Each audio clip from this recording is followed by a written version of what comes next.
Hello and welcome to my unboxing and first look at the next two issues of the Warhammer 40,000 Legends collection from Hachette Partworks.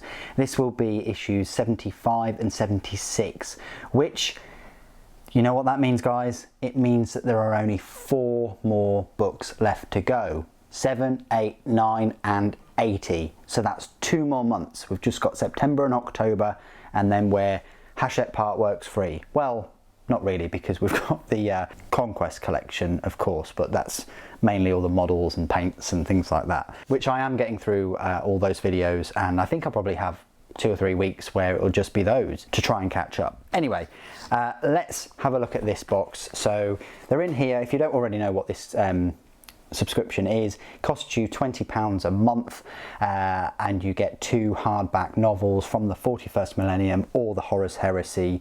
They can be Space Marines, they can be Sisters of Battle, they can be Legio Custodes, Chaos, different Space Marine chapters, Imperial Guard or Astra Militarum, you name it. They can be, any of the novels can be taken from the Warhammer 40,000 or Horus Heresy universe.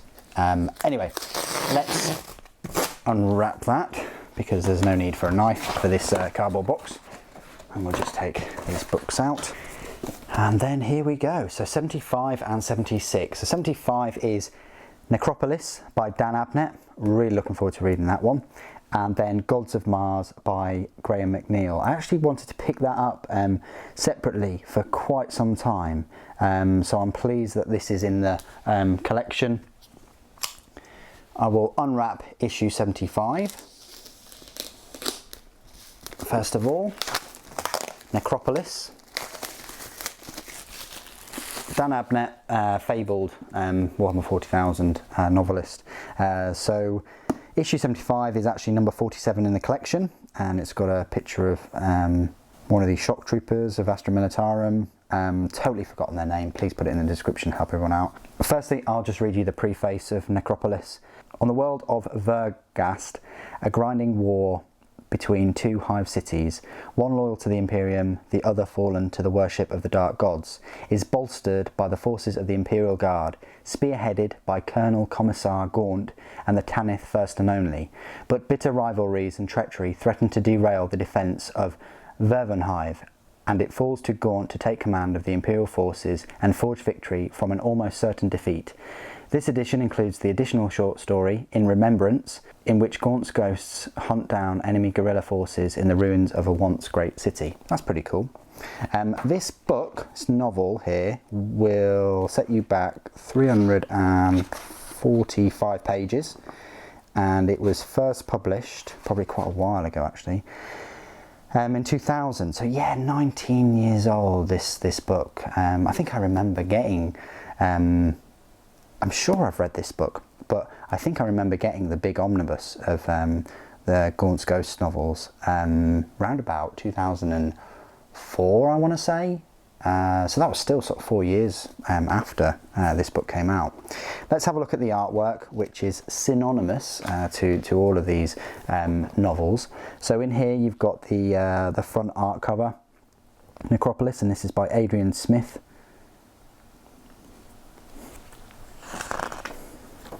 Very sort of pudgy, kind of muscular kind of bodies and faces and sinewy. That's kind of like his art style. If you've seen any of his art before, probably in his novels actually. It takes first place in the 41st Millennium. The Hive City is revealed. Warrens and Mountains of Humanity and Cities of Death. Illuminations, so you've got Cityscape, very sort of gothic kind of cityscape. And then Necropolis alternative cover by Martin Hanford. Crazy. It's hard to get a sense of scale of these hive cities. There we go. It says, the crowd rose, cheering the news, hailing the honoured guard arrivals like they had already won the war. Procession by Matt Bradbury. And there you go. So you've got Vervenhive, mining districts, Sondal Gate, Haas West Fort, Fortress. So it's arranged like that. Then you've got the river there. crazy. It's a lovely map. I like when the artwork includes maps. Oh yes, we've got some Titans and things. This is very old, I'm sure. Imperial Guard by John Blanche. Yeah, I can see that slightly. The real question is, what are these? Are they chaos? I mean, look, it's got pincers. It's got pincer there. It's got skulls on. I'm sure it's chaos. Anyway, you've got some old school commissars and commanders in charge, and then you've got this Imperial Guard with just like a combat blade. You've got this guy wearing some camo on his head, his helmet. Lots of Imperial Guard with blonde hair. You've got some ships dotting about. You've got a Warlord Titan, like a Beetle Warlord Titan. Another one there. Got some Land Raiders, old school Land Raiders. It's a very old bit of artwork there, I'm sure. All is Rust by Mark Molnar.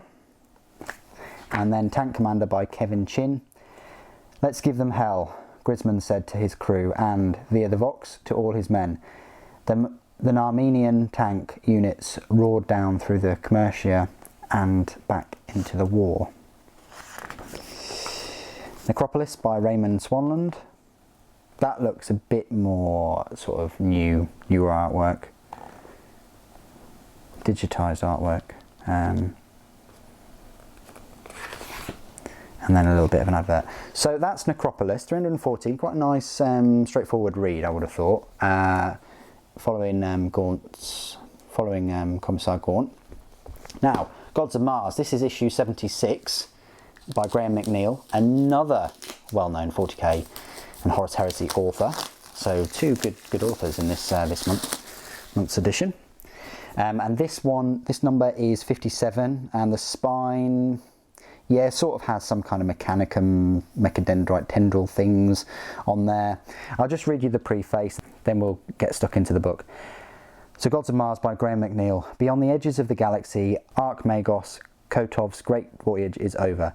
He has achieved his goal, to find the resting place of the long-lost Vetius Telok. But Telok yet lives, and as the brave explorators of Kotov's fleet marvel at the wonders laid before them, darker plans unfold. As reality itself is threatened by impossible technologies from the dawn of time, it falls to a small group of heroes to thwart an insane plan that could see the entire universe annihilated. Ooh, incredible. So, this book is slightly thicker, only slightly. It doesn't breach the 400 page mark, but it is 366 pages, and it was first published in 2014, so only 5 years old. Still quite a new book in the grand scheme of things. It feels thick. I wanted to pick this up when I saw it in the shop a few years ago. Anyway, this is the artwork on the front cover. This is Gods of Mars, and the artwork is by Slawomir Maniak. I think we've seen some of his artwork before. Looks incredible. It just captures the vastness of the mechanicum and all of the technologies around there, and how huge that is. It's crazy. Takes place in the 41st millennium. The Red Planet revealed. You've got a little bit about the crucibles of war and cogs in the machine. Then you've got some John Blanche artwork.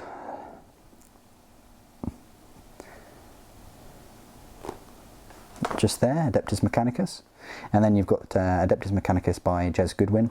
This says, I am an Archmagos of the Adeptus Mechanicus, and I own only the empirical clarity of the Omnissiah.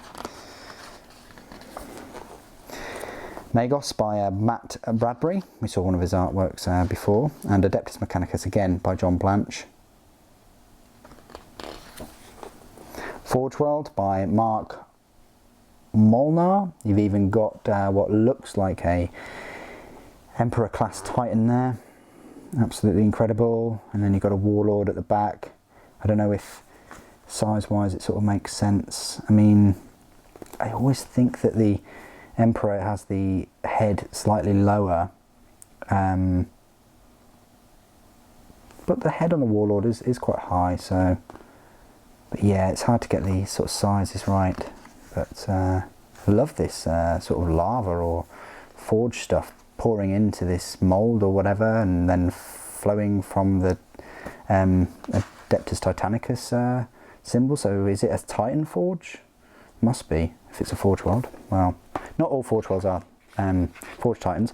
That is a very iconic bit of artwork from actually a box game that they released many years ago called Battlefleet Gothic, and that was by John Blanche. Incredible. These miles and miles of long, you know, space-faring vessels with these huge laser weapons. Incredible. Such incredible. And I'm assuming this is like the warp maybe, or, you know, because the chaos are coming from it and attacking. Then you've got another bit of iconic artwork. I've seen that one before. That's Black Templars by Paul Smith. That's been in Space Marine Codex, I'm sure. And then you've got Magos by Andrea Uderzo. And then there you go. So they are the two novels. I'm sure I've read Necropolis before, but Gods of Mars I'm really looking forward to getting my teeth into, by Graham McNeil. That only came out a few years ago or so. So there we go. We've only got 4 more novels to go, guys. Going to be quite a sad time, but when I've got all of them, I'm going to do a full video and show you all of the spine work. It's going to look fantastic, and I hope you join me for that video. It will be a separate video after issues 79 and 80. I just want to put that out there. Thank you ever so much for joining me today. Thank you for watching. The Emperor Protects.